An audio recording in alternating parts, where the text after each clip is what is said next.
Okay, yesterday we had begun to talk about the kingdom of heaven. You see, I explained that the kingdom of heaven is a symbolic kingdom that must be patterned after and something in the real world in order to be a reality. Now, the scripture tells us about the kingdom of God. I think it's in Matthew's. I think it's in Matthew.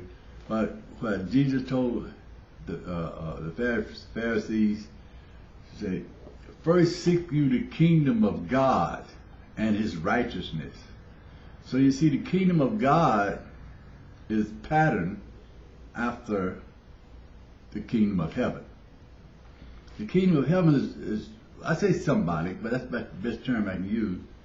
It's a real existence, but it's like a blueprint, and it serves as an analogy that other systems can pattern after.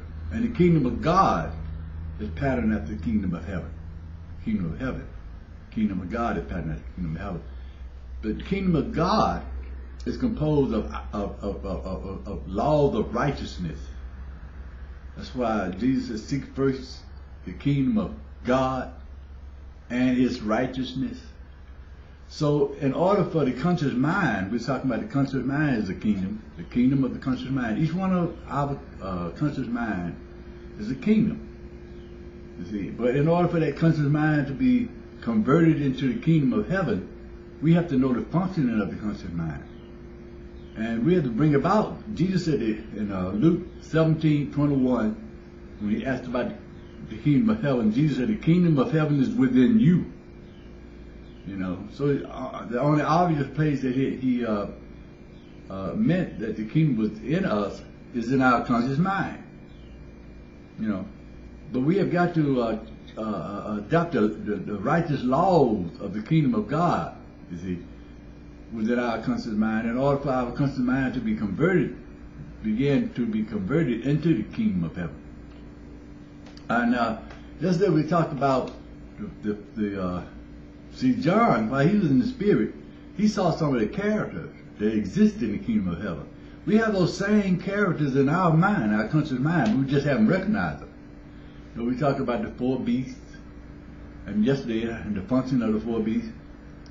You know, but and I said we would talk more about the kingdom, because this is a revelation that God has given me.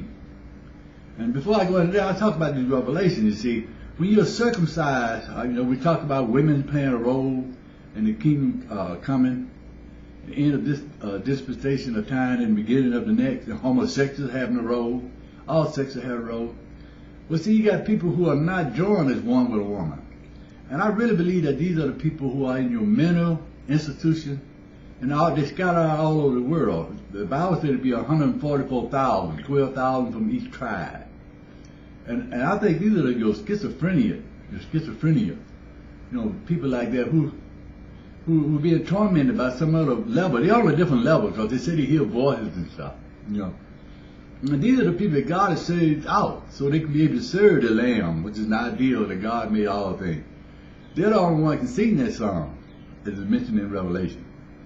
You see, so these are these people, and I'll talk about the kingdom. You see, this is getting into another era. I just want to mention that fact, you know.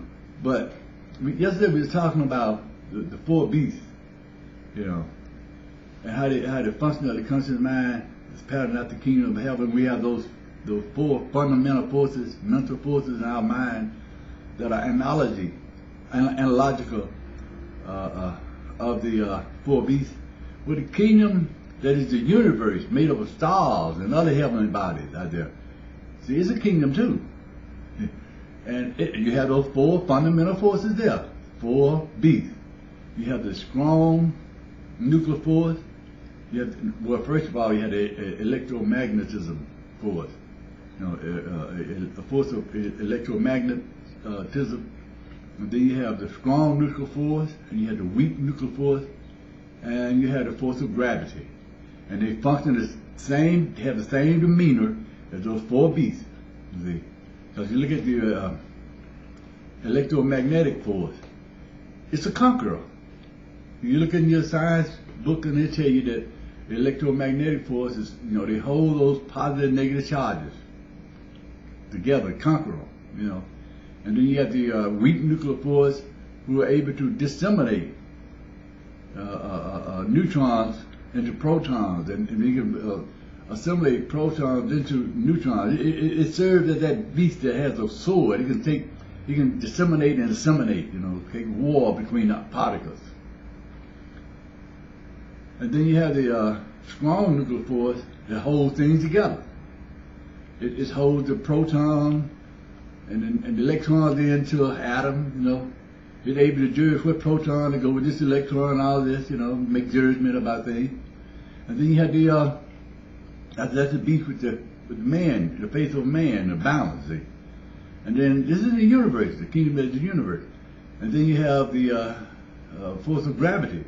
It's just like a ride on a pale horse, It had the power to pull down things that outlive their usefulness, and it can establish stars and moons in their right orbit, the force of gravity. That's the rider. And all the things that don't fit into that level, they go off into oblivion, into hell. So you see, you have those same four forces working in the kingdom that is the universe. As I said, the kingdom of heaven is a symbolic kingdom, and it has to be patterned after by something. And here we see that the universe, the kingdom that is the universe made of stars, is patterned after the kingdom of heaven. We have those same forces within our head. So those are the four beasts. And I know I'm going over this real rapidly, but I just want to try to get this in. We're going to be doing a lot of teaching on this until my book come out in the spring, and then we have it all set up. So, but then John also said he saw someone sitting on the throne in the kingdom of heaven. Well, in the kingdom that is the universe made of stars, you have a force called the force of reason. There's a reason for everything that happened out here. Everything that happened has to be a reason. So you can call that force of reason God if you want to, because it's responsible for anything happening. Science would tell you that science would agree that anything happening has to have a reason. Nothing happened without a reason. And it came about because of cause and effect. See, reason is behind the cause. The cause called the effect. You have to have a force of reason. So if there's a reason behind everything made in the universe, all these stars and planets and everything else you have, then it is appropriate scientifically to say that that force of reason is sitting on the stone, sitting on the throne. The one that John saw. Well, what about in the conscious mind? In the conscious mind, you got a force of reasoning. Reasoning. It's sitting there. In everybody's conscious mind, they got a force of reasoning. And the force of reasoning utilize those mental forces that we talked about yesterday in making ideas. The force of reasoning is utilized. So you see, you have to recognize these forces that was in the kingdom of heaven that John saw while he was in spirit. And then we can see how our conscious mind functions the same way. And then we started doing the things that we need in order for the kingdom of heaven to begin to emerge in our conscious mind. The kingdom is already there. We got to recognize those forces.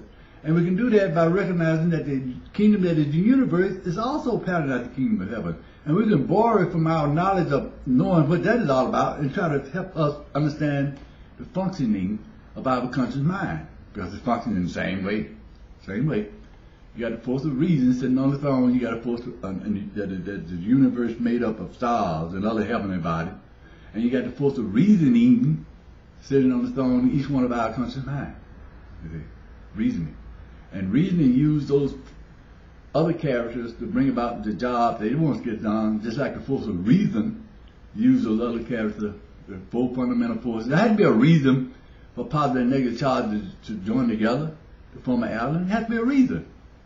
Reason call on that. You call on the electromagnetic force to bring those positive and negative charges in. Reason to do this, reason to do that. He calls it in reason, you see. There got to be a reason why, things happen. So that is God. That is the force of reason sitting on the throne. Our conscious mind works the same way. There got to be a reason why we put this idea together. There got to be a reason why we call on the force to dissimulate the words, to get the right words, build down the right word, build up the right word, and tear down the words that we assimilated, which is the strong nuclear force, or you might call it the beast with the sword. They function the same way. Jesus said the kingdom is within you. So we've got to understand that. So today we talked about the force of reasoning sitting on the throne. That's calling on these four fundamental forces. And of course the Lamb, he's the one that opened the seal. That's another image. We had to get into and explaining that. But tomorrow we'll try to talk about the 24 elders. Now, that's very interesting. There's a little twist in those 24 elders. But we have those in our mind also. It has something to do with the 12 cranial nerves that we have. And with them having a post on each side, we're making 24 posts. And of course you got 12 levels in the universe, the same one. They got 24 posts. We'll talk about that tomorrow. The kingdom of heaven is a symbolic kingdom that has to be patterned after in order to be a reality. And we've got to pattern after the kingdom of heaven with our conscious mind before our conscious mind can begin to emerge into the kingdom of heaven. This is the revelation that God has given me. As I was saying in the beginning, those other revelations that he gave those mental people in the mental hospital, those schizophrenic, I talked with them. And they kind of spaced out. But each one of them got some kind of message. See, when you're circumcised, God cannot come to you. At several places in the Bible where God said that once you're in Galatians, that once you're circumcised unto the law, and that being joined one with a woman and all that, then Christ is no more effect. God cannot send a new revelation to you. Now the Bible say that. God sent his revelation to those who are uncircumcised, like Abraham was. And that's why these people who are schizophrenic and everything like that, they hear these voices and stuff. They're on a different level. And God has sent revelation. Each one of them got a revelation. And Hebrews, he said, it's kind of for them of righteousness. The ones who wander in the caves and stuff like that, for their faith. They don't know exactly what the revelation is. Paul said he waited for us to be made perfect. But I have the Lamb with me, that God told me that he made all things and tell the world this. So that's the Lamb, you see. And that's why everything will be perfected around. You see. So we covered that for. We're going to take us a while. I was on the last year, now I'm back on this year. I'm a little powerful, more powerful this year. And my book should be out. So we talked about the force of reasoning within our conscious mind, sitting on the throne, and each one of our conscious mind. And the force of reason is sitting on the throne in the universe, and in the kingdom that is the universe made up of stars. As we look at the universe made up of stars and try to see how it works, in order to see how our conscious mind functions, to be prepared better to be converted into the kingdom of heaven, because they're all the same. We'll talk more about that tomorrow, the kingdom of heaven.